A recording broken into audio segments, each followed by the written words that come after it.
Hey, Jonathan here. I thought I'd go over how to coil up a puppet head on a rope. Um, Seems like my groundmen always have trouble with this. So we start at the top here. I take a full arm length.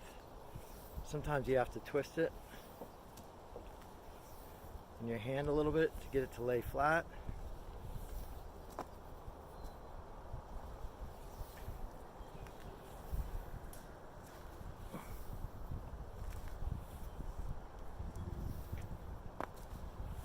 Then it's pretty short. Probably have about 5 feet left over. And I go over my hand and I go around, and this has to bite over the top. Over the top. And then this bite right here goes through the center, up and over. And that's a puppet head. So that's what a puppet head looks like. What's so nice about that is you carry it around like this, but then as soon as you need it, you pull this bite off and just undoes.